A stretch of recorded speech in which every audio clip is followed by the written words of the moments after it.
Isang mapagpalang araw po sa ating lahat. Ako po si Nicole Castillo. Welcome po sa akin daily devotion.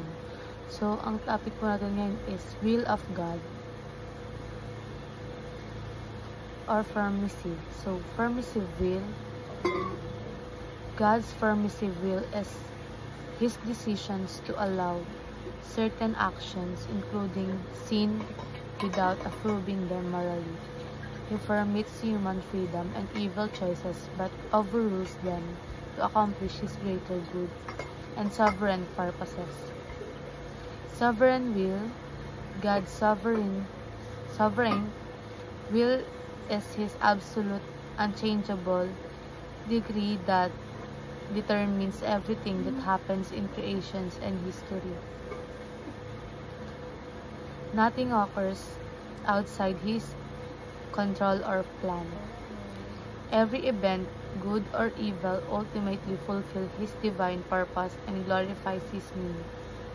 So ayon po sa Genesis chapter 50 verse 20, you intended to harm me, but God intended it for good to accomplish what is now being done, that saving of many lives.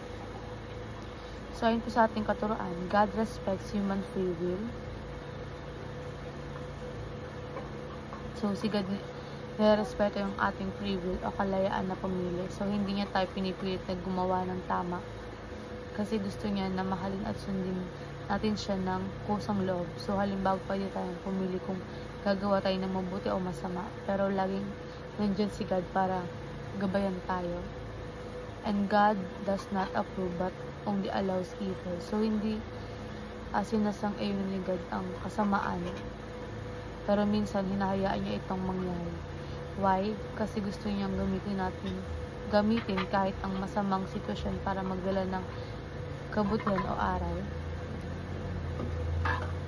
Parang sa story ni Joseph sa Bible, kahit pinagtaksilan siya ng mga kapatid niya, ginamit ni God iyan para mailigtas ang marami. And God cannot be blamed for evil and suffering. So, hindi natin pwedeng sisihin si God sa kasamaan o paghihirap sa mundo. Ang kasamaan ay bunga ng maling paggamit ng free will ng tao at ng pagkasira ng mundo dahil sa kasalanan. Pero kahit ganun, si God ay laging gumagawa ng paraan para magdala ng pag-asa at kaligtasan. And sa applications, praise God because He limits evil and suffering. So, hindi niya hinayaan na tuluyang masira ang lahat. Siya ang nagkokontrol ng mga bagay na hindi natin kaya, and pray more because God responds to our free will. So, kung lalapit tayo sa Kanya, kilos siya sa buhay natin kasi respeto niya ang ating kalayaan pero gusto niya makipag-partner sa atin and participate in God's healing and redemptive work. So, ibig sabihin, tumulong tayo sa mga nangangailangan, magpatawad, magmahal at maging instrumento ng kabutihan. Sa ganitong para naging katuwang tayo ni God sa pagalis ng kasamaan at pagpapalagan ng pag-asa. And alam po, maraming salamat.